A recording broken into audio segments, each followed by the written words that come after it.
Langkah politik Jokowi dan keluarganya kini tengah disorot publik, mulai dari karir politik Jokowi sendiri pasca tak menjabat presiden, hingga anak dan menantunya yang masuk bursa pilkada. Kiki Saputri harus menghadapi kenyataan pahit bahwa janinnya keguguran. Hal serupa juga pernah dialami sejumlah selebritas lainnya.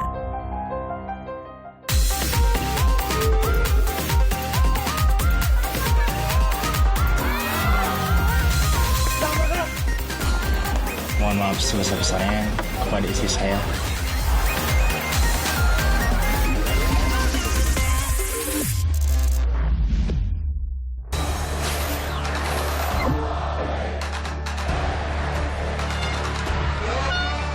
Mengabulkan permohonan pemohon untuk sebagian di Arab pelapor.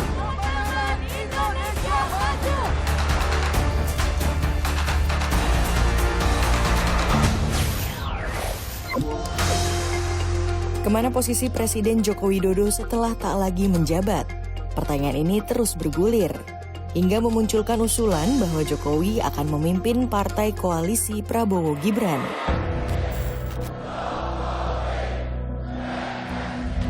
Ide yang muncul dari PSI ini beralasan untuk menyatukan partai-partai koalisi menyambut Indonesia Emas 2045. Kan kemarin ini Ketua Dewan Pembina PSI sempat ngasih ide itu, yang saya pikir ide bagus juga. Pak Jokowi mungkin bisa menjadi ketua dari koalisi partai-partai, semacam barisan nasional, partai-partai mau melanjutkan atau punya visi yang sama ya menuju Indonesia Emas. Pak Jokowi bisa ada di situ sebagai pemersatu. Tak hanya itu, Jokowi juga diusulkan untuk menggantikan Erlangga Hartarto menjadi Ketua Umum Partai Golkar periode 2024 hingga 2029. Usulan ini disebut disuarakan oleh sejumlah kader partai beringin itu, dengan alasan Jokowi pernah memimpin asosiasi pengusaha di bawah Partai Golkar pada masa Orde Baru. Peluangnya ada termasuk mengubah aturan internal tentang syarat menjadi Ketua Umum Golkar. Namun Erlangga memastikan telah mendapat dukungan Ketua DPD se-Indonesia untuk tetap menjadi Ketua Umum Partai Golkar. Silakan nunggu bulan Desember, nanti tanya di bulan Desember. Pertama bulan Desember. Jadi ADART masih berlaku dan tidak ada perubahan.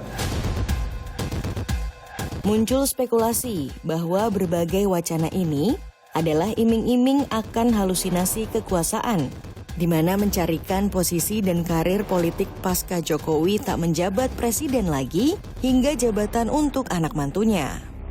Ada orang-orang yang berupaya menjorokkan Pak Jokowi dalam halusinasi kekuasaan yang kemudian akan menanggungnya adalah Pak Jokowi dan keluarganya sendiri.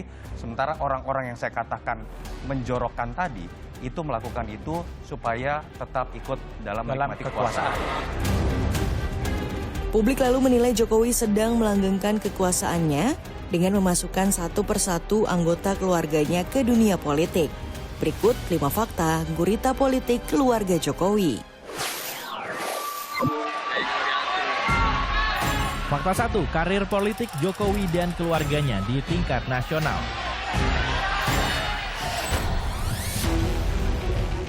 Jokowi menjabat sebagai presiden dalam 2 periode berturut-turut, sejak terpilih pertama kali dalam Pilpres 2014. mengabulkan permohonan pemohon. Di tingkat nasional, salah satu tentakel gurita politik keluarga Jokowi, mantan Ketua MK Anwar Usman. Anwar Usman adalah adik ipar dari Jokowi. Anwar Usman berperan besar dalam meloloskan putra sulung Jokowi, Gibran Rakabuming Raka, untuk maju sebagai cawapres 2024. Berusia paling rendah 40 tahun atau pernah sedang menduduki jabatan yang dipilih melalui pemilihan umum, termasuk pemilihan kepala daerah. Karena saudara, sebagian dia. Majelis Kehormatan Mahkamah Konstitusi akhirnya memutuskan mantan Ketua MK Anwar Usman terbukti melanggar etik berat. Anwar dicopot dari Ketua MK dan kini menjabat sebagai anggota.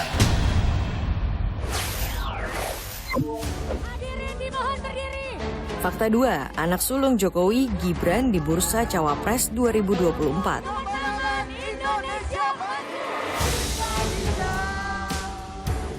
Munculnya nama Gibran sebagai cawapres mengejutkan publik. Gibran maju dari Koalisi Indonesia Maju untuk mendampingi calon presiden. Padahal Gibran masih tertulis sebagai anggota resmi PDI Perjuangan. Gibran juga sempat dijuluki anak haram MK karena dapat maju sebagai cawapres usai pamannya mengubah aturan. Kini Gibran telah resmi menjadi wakil presiden usai dinyatakan unggul oleh KPU. Gibran akan menjadi wakil presiden dalam periode tahun 2024 dan 2029. Gibran meneruskan tampuk kepemimpinan Jokowi di lembaga eksekutif.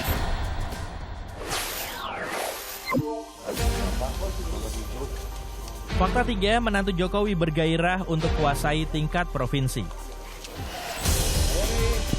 Usai mencicipi empuknya kursi wali kota Medan, menantu Jokowi, Bobi Afif Nasution, mulai tergiur untuk menjadi gubernur Sumatera Utara 2024. Saat maju sebagai wali kota Medan, Bobi diusung oleh PDIP. Namun kini Bobi telah dipecat dari keanggotaannya karena tak mengikuti arahan partai dan memilih mendukung Gibran dalam Pilpres. Fakta 4, keluarga Jokowi tak lepas pengaruhnya di tingkat kota. Belakangan nama Kaesang Pangarep masuk dalam bursa wali kota di Pilkada Solo 2024. Nama Kaesang masuk dalam riset yang dilakukan oleh Solo Raya Populi. Sosok ketua PSI disebut masuk bursa lantaran punya kedekatan dengan pemerintah pusat. PSI Solo menyanggah hal ini dan mengatakan belum ada arahan dari pusat. Tentang polling yang beredar di masyarakat yang diadakan oleh teman-teman dari Unisri, karena ada nama Mas Kaesang masuk. Kami masih tetap fokus untuk suara nasional kami, untuk kelolosan kami 4% secara nasional. Kami diarahkan DPP itu sih masih fokus itu. Terkait Mas Kaesang maju atau tidak, tentu kami harus komunikasi dengan DPP. Belum ada info dan arahan terkait Mas Ketum kami yang mau maju di Solo. Fakta 5, keluarga Jokowi disebut juga akan berpolitik di tingkat kabupaten. Nama Erina Gudono, menantu Jokowi, dilirik DPC Gerindra Sleman sebagai salah satu nama potensial di Pilkada Sleman. Erina merupakan istri dari anak bungsu Jokowi, yaitu Kaesang. Terlepas dari posisinya di keluarga presiden, Erina lebih dulu dikenal sebagai finalis Putri Indonesia 2022 mewakili daerah istimewa Yogyakarta.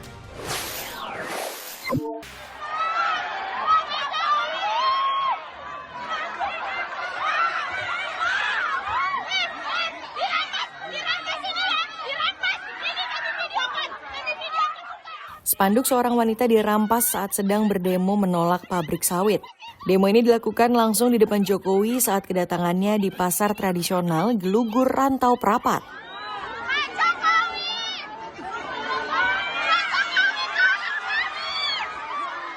Ibu-ibu ini menolak pendirian pabrik pengolahan kelapa sawit di wilayah mereka, di Kelurahan Pulau Padang, Kecamatan Rantau Utara, Kabupaten Labuan Batu, sejak tahun 2016.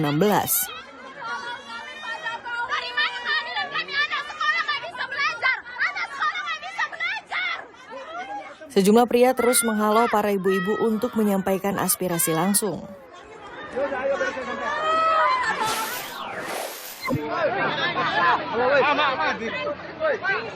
Ada yang pingsan ini, woi, tolong dulu. Seorang pria tua diadang dan dilarang saat menuju Masjid Agung Rantau Prapat yang akan dikunjungi Jokowi. Pria ini jatuh hingga meninggal dunia. Kembangan Pak Jokowi.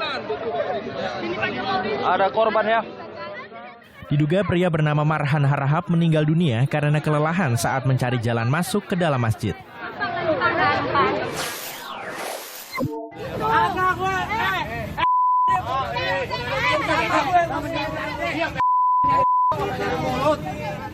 Tak terima lapak dagangannya ditertibkan petugas, pedagang kaki lima di kawasan Senen mengamuk hingga nyaris baku hantam.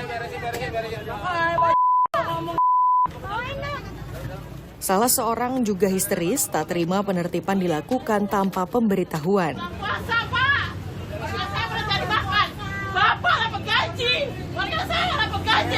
Satpol PP telah melanjutkan penertiban. dan membawa barang-barang milik para pedagang ilegal.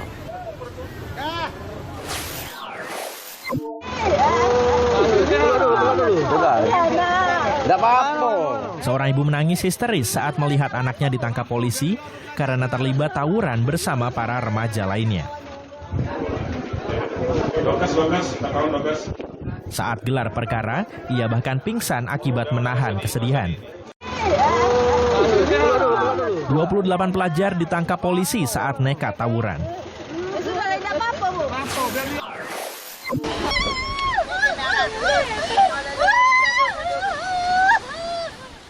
Para orang tua 3 bocah perempuan yang tewas tenggelam saat berenang di pantai Metro Tanjung Makassar ini tak kuasa menahan tangis ketika melihat jenazah anaknya.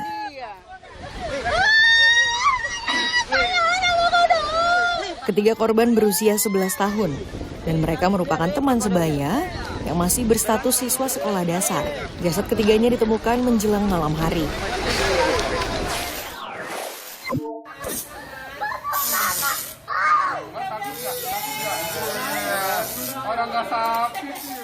Seorang bocah berumur 5 tahun harus dibawa keluarganya ke pos pemadam kebakaran Batu Ampar gara-gara kepalanya tersangkut di dalam kaleng susu saat bermain di rumah.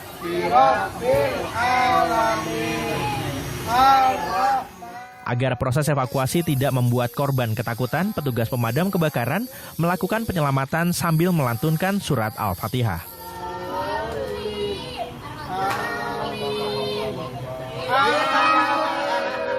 Setelah 30 menit, akhirnya kaleng susu berhasil dipotong dan dilepaskan dari kepala korban. Korban pun tidak terluka.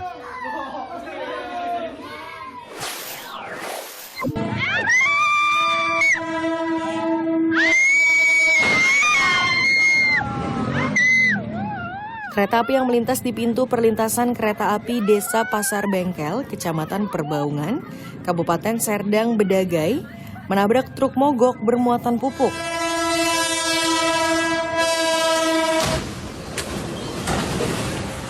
Masinis kereta mengalami luka, sedangkan supir truk selamat dalam kejadian ini. Kemacetan panjang sempat terjadi karena jalur belum bisa dilalui.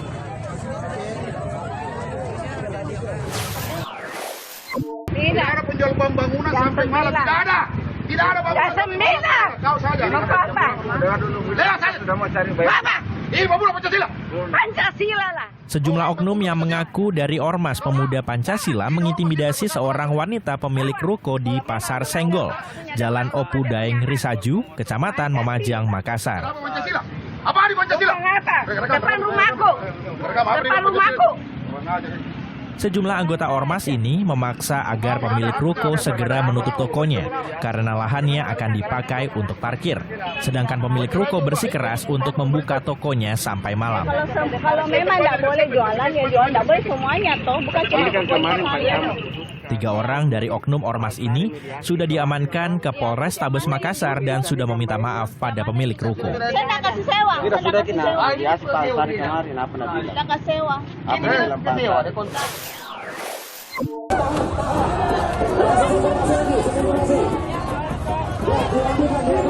Demo di depan gedung DPR ini berlangsung hingga malam hari. Peserta aksi menuntut hak angket segera digulirkan, menolak pemilu curang, hingga pemakzulan Presiden Jokowi.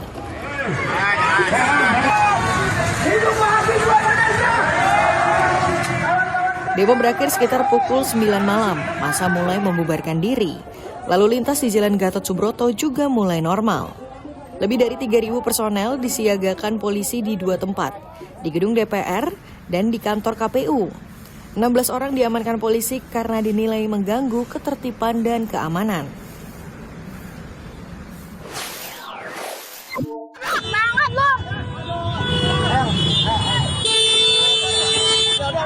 Pengendara motor ini seketika lemas usai dianiaya petugas parkir di sekitar stasiun Bekasi. Petugas parkir yang tak terima usai ditegur untuk menahan kendaraan agar tidak keluar dari area parkir karena sedang macet akibat kereta lewat dan angkot berhenti di pinggir jalan.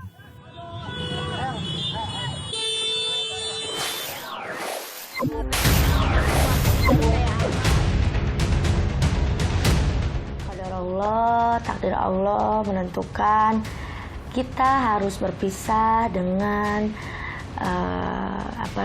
bayi aku, janin aku di usia kandungan 2,5 bulan.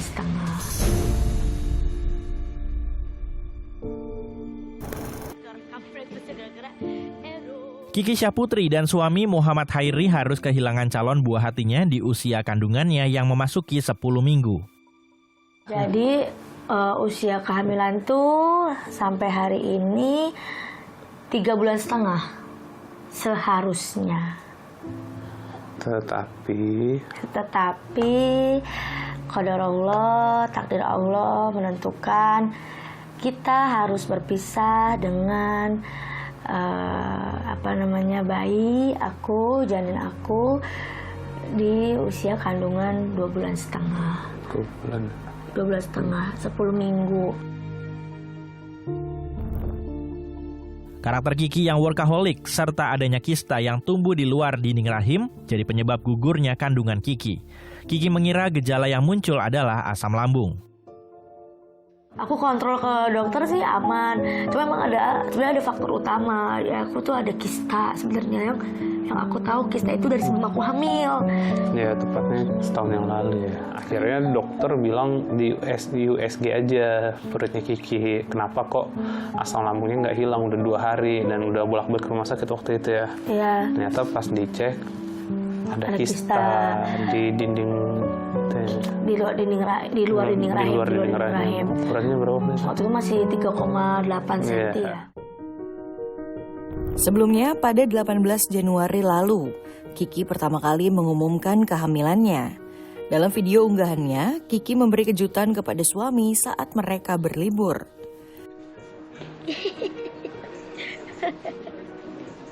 Happy gak?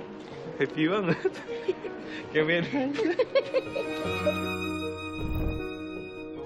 Kiki sendiri telah 1 tahun menjalin hubungan keluarga dengan Muhammad Kahiri setelah keduanya menikah pada 28 Januari 2023.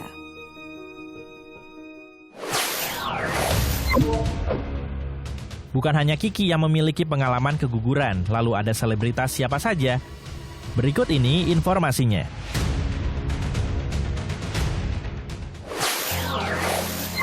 Kita suka banget main air. Nikita Willy belum lama ini juga mengalami hal yang sama dengan Kiki Syahputri. Dalam unggahannya 19 Februari, Nikita menceritakan bahwa pada bulan Januari dirinya mengalami keguguran saat usia kandungannya memasuki minggu ke-7. Nikita juga membagikan foto kandungannya. Nikita menjelaskan tujuannya mengunggah kejadian pahit itu bukan untuk menarik simpati, melainkan untuk menyemangati wanita lain yang mengalami hal sama. Nikita mengungkapkan bahwa sang suami Indra Priawan terus menyemangati di saat dia merasa lemah dan hancur. Kehamilan Nikita Willy ini pun merupakan kehamilan anak kedua setelah terpaut hampir 2 tahun dengan anak pertamanya.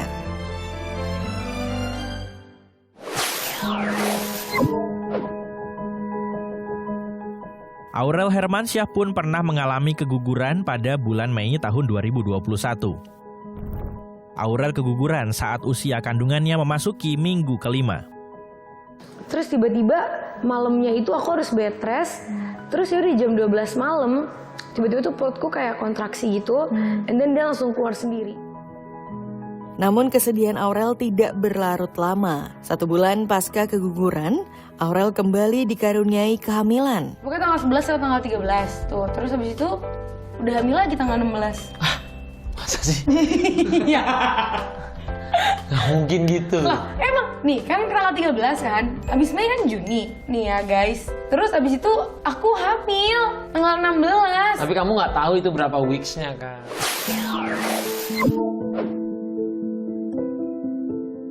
Sama halnya dengan ibu sambung dari Aurel, Ashanty juga pernah keguguran. Ashanty bahkan pernah keguguran 2 kali dalam pernikahannya dengan Anang. Pada kehamilan ketiga, Ashanty sempat mengalami pendarahan, namun Ashanty berhasil mempertahankan kehamilan ketiganya, hingga melahirkan Arsy Hermansyah di Singapura. Hamil 2 bulan, aku pendarahan. Terus ke dokter nih, aku udah cepet-cepet ke dokter. ya Bu, kayaknya kandungannya kayak yang dulu-dulu jelek. Ya. Kayaknya bayinya memang nggak berkembang lagi, ya udahlah Ibu terima aja. Aku langsung bilang dia, aku mau berangkat. Aku berangkat ke Singapura, nggak tahu gimana, aku nelfon ke orang rumah bawain paspor, berangkat aku. Jadi anaknya tuh, 1 bulan aku di Singapura. Kan kalian sudah tahu ya. Berikutnya ada Paula Verhoeven yang juga mengalami keguguran pada pertengahan tahun 2023. Ini adalah pengalaman kedua Paula. Keguguran pertama Paula sebelum kehadiran anak pertama, Kiano. Paula hampir 2 jam tidak sadarkan diri usai keguguran. Kejadian ini bersamaan dengan pembatalan Baim berangkat haji.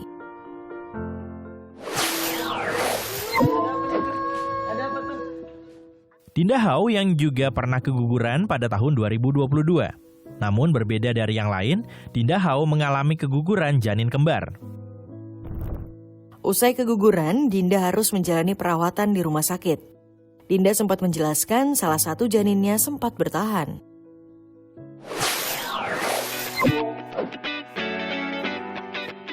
Lalu, kira-kira apa saja yang perlu diperhatikan ketika sedang hamil dan bagaimana menjaga agar janin tetap tumbuh dengan sehat? Yang pertama, rutin melakukan pemeriksaan kandungan, menjaga asupan nutrisi, berolahraga, waktu istirahat cukup, hindari merokok dan asapnya, periksa gigi, hingga jaga kesehatan mental.